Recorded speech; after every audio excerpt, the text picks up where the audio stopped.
Permanent hair removal at Anos. Flat 25% off. Call 970-389919. నమస్తే, welcome to I dream. నేను Rachel.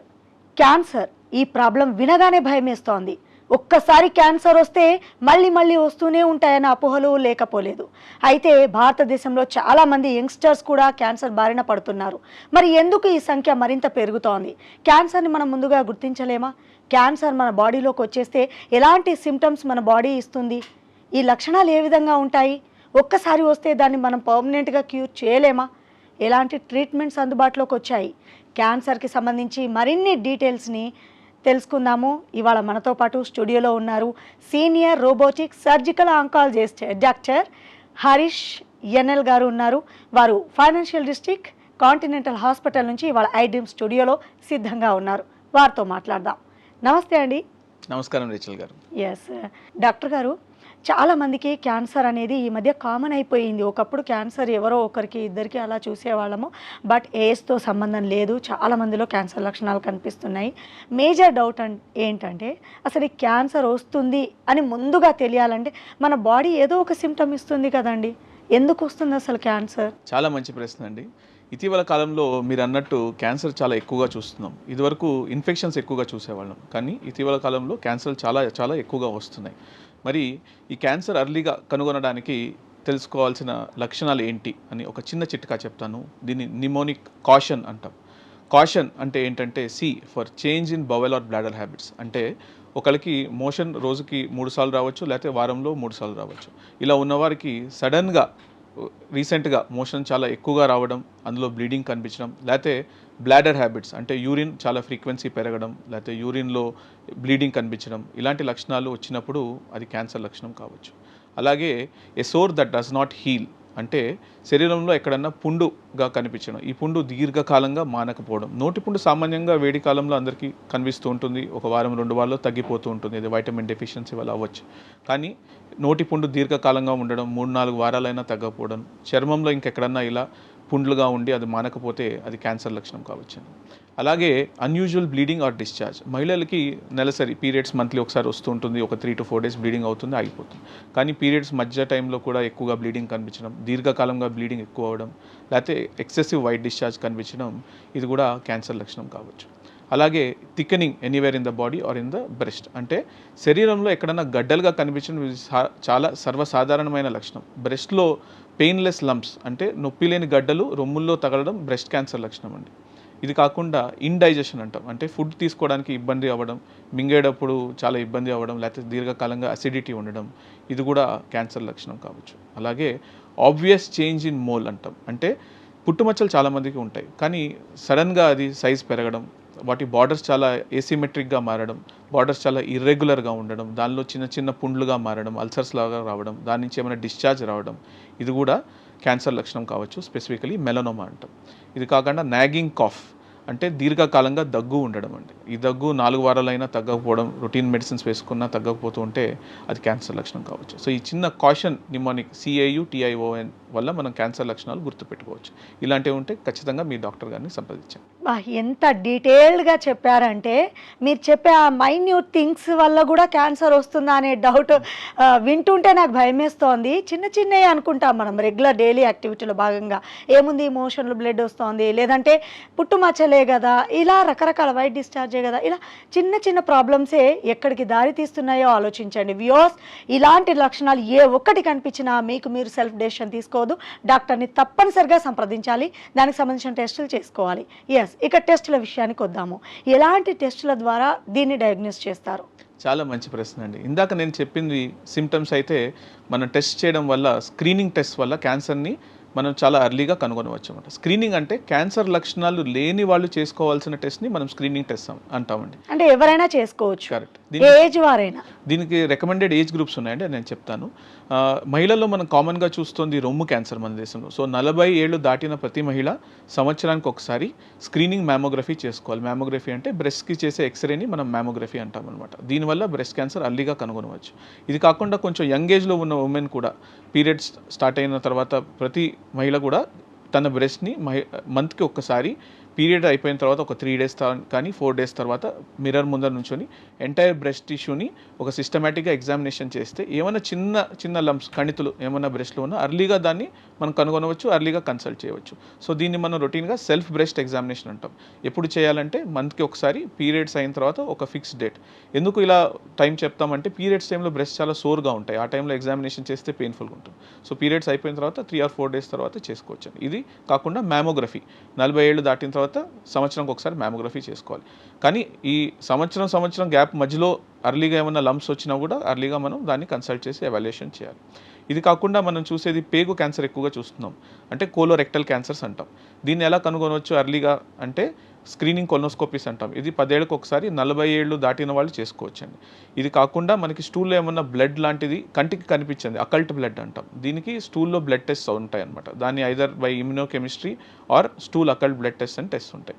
ఇవి సంవత్సరానికి ఒకసారి చేసుకోవచ్చండి. 5 yearsకి ఒకసారి సిగ్మాయిడోస్కోపీ లాంటి టెస్ట్ ఉంటాయి. వీటి వల్ల మనం పేగు క్యాన్సర్ కనుగొనవచ్చు. మహిళల్లో మనం మరి ఇంకా కామన్గా చూస్తోంది సర్వైకల్ క్యాన్సర్, తెలుగులో మనం గర్భసంచి ముఖద్వారపు క్యాన్సర్ అంటాం. దీనికి మనం అర్లీగా డయాగ్నోసిస్ చేసుకోవడానికి ఏం చేయొచ్చు అంటే 21 ఏళ్ళు దాటిన ప్రతి మహిళ 3 ఏళ్లకు ఒక్కసారి ప్యాప్స్మియర్ అనే టెస్ట్ చేయాలండి. ఈ ప్యాప్స్మియర్లో ఏమన్నా ఇలాంటి అబ్నార్మల్ సెల్స్ ఉంటే అది మన క్యాన్సర్ డయాగ్నోసిస్కి హెల్ప్ అవుతుంది. ఇది కాకుండా అక్కడ వచ్చే ఇన్ఫెక్షన్ ఏంటంటే హెచ్పివి వైరస్ అనే ఇన్ఫెక్షన్ వస్తుంది. ఈ హెచ్పివి వైరస్ టెస్టింగ్ కూడా ఉంటుంది, హెచ్పివి DNA టెస్టింగ్ అని. అది 30 years దాటిన తర్వాత 5 yearsకి ఒకసారి అన్న చేసుకోవచ్చు. కో టెస్టింగ్ అని ఉంటుంది, HPV DNA testing with pap smear test కంబైన్గా చేసుకోవచ్చు. అలానే స్మోకింగ్ హిస్టరీ, దీర్ఘకాలంగా స్మోకింగ్ చేసిన వాళ్ళకి లో డోస్ సిటీ స్కాన్ అని ఉంటుంది. దీనివల్ల లంగ్ క్యాన్సర్ అర్లీగా డయాగ్నోస్ చేయొచ్చు. సో ఇవన్నీ ఏంటంటే క్యాన్సర్ లక్షణాలు లేని వాళ్ళకి అర్లీగా క్యాన్సర్ కనుగొనడానికి హెల్ప్ అయ్యే టెస్ట్ అండి. వీటిని స్క్రీనింగ్ టెస్ట్ అంటాం. వాటికి యాప్ట్ ఏజ్ గ్రూప్లో చేసుకుంటే అర్లీగా క్యాన్సర్ స్టేజ్ 1లో కనుగొనే మనకి ఛాన్స్ ఉంటుంది. అర్లీగా ట్రీట్మెంట్ చేసుకుంటే నయమయ్యే ఛాన్స్ చాలా ఎక్కువగా ఉంటుంది. డాక్టర్ గారు, మీరు అన్ని రకాల టెస్ట్ల గురించి చెప్పారు. బట్ బ్రెస్ట్ విషయానికి వస్తే ఇంతకుముందు మీరు చెప్పారు మన క్యాన్సర్లో పెయిన్ ఉండకపోవచ్చు, ఆ గడ్డ ఏదైతే చిన్న కణితిలాగా ఏర్పడుతుంది బ్రెస్ట్లో, పెయిన్ ఉండకపోయినా అది క్యాన్సర్కి దారి తీయొచ్చు అని చెప్పారు. అయితే మీరు చెక్ చేసుకోవచ్చు మనము ఆఫ్టర్ డేట్ తర్వాత, మన సర్కిల్ ఏదైతే అవుతుందో దాని తర్వాత టెస్ట్ చేసుకోవాలన్నారు. ఇక్కడ నా మేజర్ డౌట్ ఏంటంటే ఇప్పుడు అది పెయిన్ ఉండదు, ఎవరైనా ఆ టెస్ట్ చేసుకున్నప్పుడు ఎట్లా గుర్తించడం అది? ఇప్పుడు పెళ్ళి కానీ అమ్మాయిలు ఉంటారు, ఆఫ్టర్ మ్యారేజ్ తర్వాత పిల్లల్ని కన్న తర్వాత ఆటోమేటిక్గా బ్రెస్ట్ క్యాన్సర్స్ రావు అనేది కూడా వినిపిస్తోంది. ఎట్లా గుర్తించాలంటే ఏం చేయాలి? రైట్, చాలా మంచి ప్రశ్న అడిగారండి. ఇప్పుడు pain is not a sign of cancer మనం గుర్తుపెట్టుకోవాల్సింది. ఎందుకంటే పెయిన్ లేదు కాబట్టి చాలామంది లేట్గా కన్సల్టేషన్ చేస్తుంటారు. దానివల్ల పెయిన్ ఉంటే అర్లీగా వస్తారు, నొప్పి ఉంది కాబట్టి, ఇబ్బంది కాబట్టి. సో మనం గుర్తుపెట్టుకోవాల్సింది పెయిన్లెస్ బ్రెస్ట్ లంప్స్, నొప్పి లేకుండా రొమ్ములో గడ్డలు ఉండేవి క్యాన్సర్ అయ్యే ఛాన్స్ కొంచెం ఎక్కువ. సో కన్సల్ట్ చేసినప్పుడు మనం దీన్ని ఎలా నిర్ధారిస్తాము అంటే మనం ఇమేజింగ్ టెస్ట్ చేస్తాం, like mammography, ultrasound, Sono mammography అంటాం. దాని తర్వాత అందులోంచి కొన్ని సెల్స్ తీసి మనం ల్యాబొరేటరీలో టెస్ట్ చేస్తాం, దీన్ని బయాప్సీ అంటాం. బయాప్సీ చేయడం వల్ల ఇది సాధారణ గడ్డ, క్యాన్సర్ గడ్డ అని దాన్ని ఐడెంటిఫై చేసే ఛాన్స్ ఉంటుందండి. So by doing clinical examination and by doing biopsy and we can evaluate whether it is a normal tumour or అది క్యాన్సరస్ ట్యూమర్ అని మనం నిర్ధారించాం. సో పెయిన్ ఉండాల్సిన అవసరం లేదండి, pain is not a sign of cancer. ఇంకా ఇతర లక్షణాలు ఏంటి రొమ్ము క్యాన్సర్లో మనం తెలుసుకోవాల్సింది ఏంటంటే నారింజ తొక్కలాగా బ్రెస్ట్ మీద స్కిన్ మారడం, చిన్న చిన్న డింపుల్స్ లాగా ఉండడం, నిప్పుల నుంచి డిశ్చార్జ్ రావడం, చాలా టైమ్స్ బ్లడీ డిశ్చార్జ్ అని చెప్తాం, ఒక సైడే ఉండడం, అది టూ సైడ్స్ కొంచెం వాటరీగా డిశ్చార్జ్ కొన్నిసార్లు ఉండొచ్చు, కానీ యూనిలాటరల్ ఒక సైడే ఉండడం, బ్లడీ డిశ్చార్జ్ రావడం, నిప్పుల్ లోపలికి వెళ్ళిపోవడం, నిప్పుల్ రిట్రాక్షన్ అంటాం, అంటే మొనలు అంటాం తెలుగులో. నిప్పుల్ రిట్రాక్షన్ కూడా క్యాన్సర్ లక్షణం అండి. రీసెంట్గా అలా నోటీస్ చేస్తూ ఉన్న ఇలాంటి చేంజెస్, బ్రెస్ట్ స్కిన్ మీద ఏమైనా చిన్న చిన్న పుండ్లుగా మారడం, ఇవి కూడా ఉంటే అది క్యాన్సర్ లక్షణం, బ్రెస్ట్ క్యాన్సర్ లక్షణం కావచ్చు. సో ఇలాంటి లక్షణాలు ఉంటే మనం అర్లీగా కన్సల్ట్ చేయాలి. ఇవి కాకుండా యాక్సిలా, చంకల్లో చిన్న చిన్న పిల్లగడ్డల్లా కనిపించడం, స్వెల్లింగ్స్ కనిపించడం, ఇది ఎలా ఎందుకు ఉంటుందంటే లింఫ్ నోట్స్ అని ఉంటాయి మన చంకల్లో, ఈ లింఫ్ నోట్స్ వాపు రావడం వల్ల కూడా అది క్యాన్సర్ లక్షణం కావచ్చు. ఇలాంటి లక్షణాలు ఉంటే ఖచ్చితంగా మనం అర్లీగా క్యాన్సర్కి ఎవాల్యుయేట్ చేయాలండి. చాలా వ్యాలిడ్ ఇన్ఫర్మేషన్ చెప్పారు డాక్టర్ గారు. చిన్న చిన్న విషయాలే అని పట్టించుకోము అమ్మాయిలము, ఆయన సిగ్గుపడతారు కూడా. పెళ్ళి కానీ అమ్మాయిలు డాక్టర్ దగ్గరికి వెళ్ళాలి అంటే వాళ్ళకి ఈ ప్రోగ్రామ్ చాలా హెల్ప్ఫుల్ అవుతుంది అనడంలో ఏమాత్రం డౌట్ లేదు. And last and final question, ఒక్కసారి క్యాన్సర్ వస్తే దీన్ని మనం పర్మనెంట్గా క్యూర్ చేయలేము, అది ఏదైనా కావచ్చు, బ్రెస్ట్ క్యాన్సర్ కావచ్చు, మీరు ఇప్పుడు రకరకాల క్యాన్సర్ చెప్పారు, సో లివర్ క్యాన్సర్ కావచ్చు, ఏదైనా కావచ్చు అండి. ఒక్కసారి మన బాడీలో క్యాన్సర్ వస్తే దాన్ని మనం పర్మనెంట్గా క్యూర్ చేసే టెక్నాలజీ నవేడేస్ అవైలబుల్గా ఉందా లేదా? రైట్ అండి. సో దీనికి నేను ఆన్సర్ చెప్తానండి.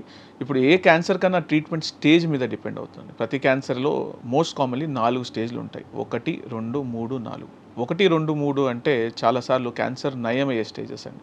ఎస్పెషలీ ఫస్ట్ స్టేజ్లో ఉన్నప్పుడు 90-95% నయమయ్యే ఛాన్స్ ఉంటుంది.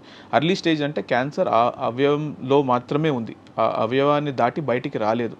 అది చాలాసార్లు ఫస్ట్ స్టేజ్ ఉంటుంది. సెకండ్ అండ్ థర్డ్ ఏంటంటే నియర్ బై ఆర్గన్స్ అయితే నియర్ బై కొంచెం spread, lymph nodes especially spread ఉన్నప్పుడు సెకండ్ ఆర్ థర్డ్ స్టేజ్ అంటూ ఉంటాం. ఇక్కడ కూడా క్యాన్సర్ మనకి క్యూర్ అయ్యే ఛాన్స్ ఉంటుంది, కానీ 1వ స్టేజ్ కన్నా చాలా తక్కువ. సెకండ్ స్టేజ్లో ఒక 60-80%, థర్డ్ స్టేజ్లో ఒక 40-60% క్యూర్ అయ్యే ఛాన్స్ ఉంటుందండి. బట్ మనకి క్యాన్సర్ స్టేజ్ కొంచెం పెరిగింది, 4వ స్టేజ్ అంటే ఫర్ ఎగ్జాంపుల్ మనం బ్రెస్ట్ క్యాన్సర్ గురించి మాట్లాడుతున్నాం. రొమ్ము నుంచి లివర్కి కానీ, లంగ్స్కి కానీ, బ్రెయిన్కి కానీ, బోన్స్కి కానీ ఇంకెక్కడైనా స్ప్రెడ్ అయినప్పుడు, అంటే క్యాన్సర్ శరీరంలో పాకిపోయినప్పుడు క్యాన్సర్ క్యూర్ అయ్యే ఛాన్స్ చాలా తక్కువ. ఆ టైంలో మన ఇంటెంట్ ఆఫ్ ట్రీట్మెంట్ ఏముంటుందంటే పాలియేటివ్ ట్రీట్మెంట్ అంటాం. అంతే, క్యాన్సర్ జబ్బు నుంచి ఎక్కువ ఇబ్బంది పడకుండా, మరీ ఫాస్ట్గా స్ప్రెడ్ అవ్వకుండా మనం ట్రీట్మెంట్ చేస్తూ ఉంటాం. కొంతమంది ఎక్సెప్షనల్గా రెస్పాండ్ అవుతారు కీమో మెడిసిన్స్కి అలాంటివి ఇచ్చినప్పుడు, but the intent main is palliative in stage 4. మరి రీసెంట్గా మనకి ఆధునికంగా ట్రీట్మెంట్ అడ్వాన్సెస్ వచ్చాయండి. ఇదివరకు ఒక 25 ఏళ్ళు 30 ఇయర్స్ క్రితం మన క్యాన్సర్ ట్రీట్మెంట్ వేరు, ఇప్పుడు వేరు. Everyday it is changing. So we call it precision oncology అంటాం. ప్రెసిషన్ అంటే ఏంటి అంటే, ఇప్పుడు ఆ క్యాన్సర్ సెల్లో ఒక జెనెటిక్ లెవెల్లో ఏ మ్యూటేషన్స్ వస్తున్నాయి, ఆ మ్యూటేషన్స్కి మనం స్పెసిఫిక్గా దానికి మెడిసిన్స్ ఇవ్వచ్చు. దీన్ని మనం టార్గెటెడ్ థెరపీ అంటాం. ఇది కూడా ఒక రీసెంట్ అడ్వాన్స్. సెకండ్ ఇలా రీసెంట్ అడ్వాన్స్ ఏంటి అంటే ఇమ్యూనోథెరపీ. మన శరీరంలో ఉన్న ఇమ్యూనిటీని మనం క్యాన్సర్ సెల్స్ని అటాక్ చేయించడం, దాన్ని ఇమ్యూనోథెరపీ అంటాం. వీటికి వచ్చిన ఇంజెక్షన్స్ వచ్చాయి, రీసెంట్గా చాలా కామన్గా వాడుతున్నాం. అడ్వాన్స్ స్టేజెస్లో కూడా కొంతమంది చాలా ఉంది డాక్టర్ గారు సక్సెస్ రేట్ బెటర్, చాలా రెస్పాన్స్ వస్తుందండి. ఇది కాకుండా సర్జరీ పరంగా నేను ఒక క్యాన్సర్ రోబోటిక్ సర్జన్ని. సో ట్రెడిషనల్గా మనం ఒక అబ్డామిన్లో ఒక సర్జరీ చేయడానికి ఒక 15-20 సెంటీమీటర్స్ కోత పెట్టాల్సి వచ్చిందండి. ఓపెన్ సర్జరీ అనేవాళ్ళు ఉన్నారు. సో దానికి పోస్ట్ ఆపరేటివ్ పీరియడ్లో పెయిన్ చాలా ఎక్కువగా ఉండడం, రికవరీ టైం ఎక్కువగా ఉండడం ఉండేది. ఆధునిక రీసెంట్ అడ్వాన్స్ ఏంటి అంటే, రోబోటిక్ సర్జరీలో చాలా చిన్న కట్స్, ఒక 5 mm నుంచి 8 mm, 1 సెంటీమీటర్ కన్నా తక్కువ ఇన్సిషన్స్తో మనం సేమ్ సర్జరీ, సేమ్ రాడికాలిటీ, లోపల చేసే ఆపరేషన్ ఏమాత్రం క్వాలిటీ తగ్గదు. సేమ్ సర్జరీని మనం తక్కువ పెయిన్గా early post operative recovery, early discharge చేసుకోవచ్చు. It's improving the precision with conserving the radicality of the surgery. అంటే 4th స్టేజ్ లో ఉన్నా కూడా చేయొచ్చా డాక్టర్ గారు? 4th స్టేజ్ లో మీకు ఆల్రెడీ నేను చెప్పాను, మనం we're thinking about palliation, symptom control, preventing the spread of disease or preventing it from progression. 4th stage లో we don't think much about cure. రేర్గా కొంతమందికి ఒక లిమిటెడ్గా ఒక్కొక్క ఆర్గన్కి స్ప్రెడ్ ఉంది అన్నప్పుడు మనం స్టిల్ క్యూరేటివ్ ట్రీట్మెంట్ ఇస్తూ ఉంటాము. బట్ 4th స్టేజ్లో ఇట్స్ మోర్ అబౌట్ పాలియేషన్. డాక్టర్ గారు, ఇది సిల్లీ క్వశ్చన్ అనుకోండి, లేదంటే సీరియస్ క్వశ్చన్ అనుకోండి, అంటే చాలా మందిలో ఉన్న డౌట్ నేను అడుగుతున్నాను. ఇప్పుడు 4th స్టేజ్లో క్యాన్సర్ వచ్చేసింది, సో చాలా మందిలో చూస్తున్నాము, వాళ్ళు బతికే ఛాన్సెస్ చాలా తక్కువ అంటారు. ఎవరైనా కావచ్చు, ఆడ మగ ఎవరైనా కావచ్చు, బతికితే వాళ్ళకు మినిమం ఒక లైఫ్ టైం ఎంత ఉంటుంది డాక్టర్ గారు? సో ఇది ఏ క్యాన్సర్, ఏ జబ్బు ఎక్కడ ఉంది దాని మీద డిపెండ్ అవుతుందండి. మన క్యాన్సర్ వేరే వేరే ఆర్గన్స్కి రావచ్చు. కొన్ని క్యాన్సర్లు 4th స్టేజ్లో ఉన్న చాలా ఇండోలెంట్గా ఉంటాయి. ఇండోలెంట్ అంటే దానివల్ల ఎక్కువ ఇబ్బంది పెట్టదు. ఎగ్జాంపుల్ ప్రాస్టేట్ క్యాన్సర్ చూస్తూ ఉంటాం, చాలాసార్లు బోన్స్కి స్ప్రెడ్ అవుతూ ఉంటుంది, కానీ అది 4th స్టేజ్ అయినా టెక్నికలీ వాళ్ళకి లైఫ్ స్పాన్ కొంచెం బెటర్గానే ఉంటుంది. అంటే 1 year, 2 years? Depends on each individual patient. కానీ ఎంతైనా 5-10 years అయితే బతకలేరు కదా. That's a very long so usually it's generally many times it's about months. So ఎవరికైనా 4th స్టేజ్లో ఉన్నారు, ఎస్పెషల్లీ ట్రీట్మెంట్ తీసుకోలేకపోతున్నారు, లేకపోతే ట్రీట్మెంట్కి అసలు వాళ్ళు అర్హులు కాదు, they are not eligible because చాలా వీక్గా ఉన్నారు, బాడీ ట్రీట్మెంట్కి అసలు సహకరించారు, ఇలాంటి వాళ్ళలో ఆ క్యాన్సర్ అనేది చాలా అగ్రెసివ్గా స్ప్రెడ్ అయ్యి ఎర్లీగా లైఫ్ థ్రెటనింగ్ ఉంటుందండి. So 4th stage is very dismal. So our intent మనకి క్యాన్సర్ అవేర్నెస్ టాక్స్ కానీ లక్షణాల గురించి మనం ఎందుకు చెప్తామంటే, let us catch cancer in early stages. Stage 1లో మనం కనుగొనితే చాలా chances of cure are very very high, more than 90%.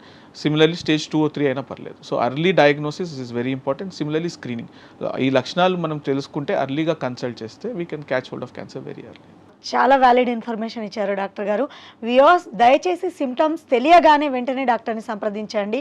Stage 4కి వెళ్ళిపోయిన తర్వాత డాక్టర్లు కూడా ఏం చేయలేని పరిస్థితి వచ్చినప్పుడు ఎవరేం చేయలేము, ఆ పరిస్థితి కంటే ముందే మేల్కోవడం ఎంతో మంచిది కదా. ఈ ప్రోగ్రామ్ చాలా మందిని ఉద్దేశించి డిజైన్ చేయబడింది. దయచేసి ఈ ప్రోగ్రామ్ని చూడండి. మీకు ఎలాంటి డౌట్స్ నా కామెంట్స్ రూపంలో తెలియపరచండి. ఇంకేమైనా మిస్ అయితే నేను నెక్స్ట్ ప్రోగ్రాంలో అడుగుతాను. ఈ ఇన్ఫర్మేషన్ చాలా మందికి యూస్ఫుల్ అవ్వాలి. ఎంతోమంది డాక్టర్ దగ్గరికి వెళ్ళలేరు, కన్సల్ట్ కన్సల్టెన్సీ ఫీజు అని భయపడుతూ ఉంటారు, చెప్పుకోలేరు. అలాంటి వాళ్ళకి ఈ ప్రోగ్రామ్ హెల్ప్ఫుల్ అవుతుందని ఒక మంచి ఉద్దేశంతో చేశామండి. So thank you so much doctor, valuable information ఇచ్చారు క్యాన్సర్ గురించి. థ్యాంక్ యూ అండి. థ్యాంక్ యూ రేచల్ గారు, thank you iDream team, thank you very much. And for more videos, Please subscribe to iDream channel. Subscribe to iDream Media. Please subscribe to iDream. Please subscribe to iDream. Please subscribe iDream. And please subscribe to iDream. For more videos, subscribe to iDream. please like, share and subscribe to the channel. Congratulations, iDream. Subscribe to iDream. Subscribe to iDream. So subscribe to iDream Media. iDream की iDream team अंदर की huge congratulations. Please subscribe iDream Media. Please subscribe to iDream. Subscribe iDream. Please subscribe to iDream.